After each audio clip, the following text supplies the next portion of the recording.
По државните електрани можно е и преносниот оператор Мепсо да бара зголемување на цената на услугата што ќе влие врз конечната цена на струјата.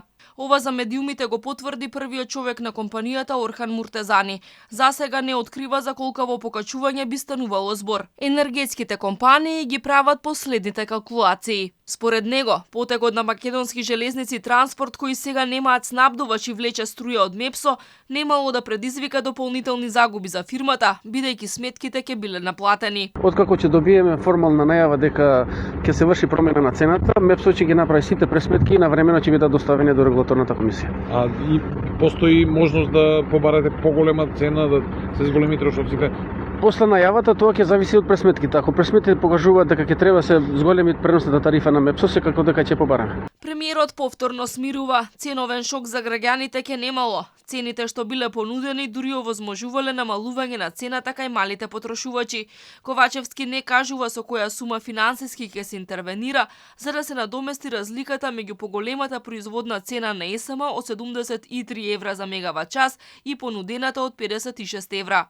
Само напомена дека во буџетот за следната година се предвидени 250 милиони евра за оваа намена. Колку пари ќе се искористат како субвенција кон државните електрани, ќе се знаело откако ќе се направат финалните калкулации. На крај кога ќе бидат финалните калкулации за капацитетот, за економијата на обем во производството на електрична енергија, движењето на цените на суровините кое што се прави на месечно ниво, тогаш ќе можеме да кажеме и колку ќе биде финалната субвенција на државата која што ќе ја даде на ЕСМ со цел да овозможи пониска цена на електрична енергија за граѓаните.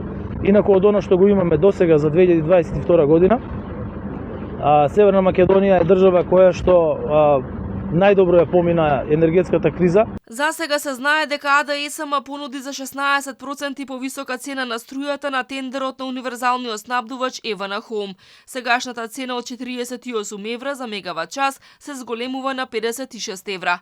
Затоа пак државните електрани понудиле пониска цена, односно 110 евра за мегават час, наместо досегашните 143 евра за потребите за технички загуби во системот на електродистрибуција. Конечниот збор ќе го има регулаторната комисија за енергетика, која треба да ја определи новата цена што ќе важи во првите 6 месеци од 2023-та. Сметките секако ќе бидат повисоки, бидејќи данокот на додадена вредност за струјата се зголемува од 5 на 10%. Годинава електричната енергија во 2 наврати поскапе за вкупно 17%. Се воведоа блок тарифи според потрошувачка, но и се укина ефтината дневна тарифа.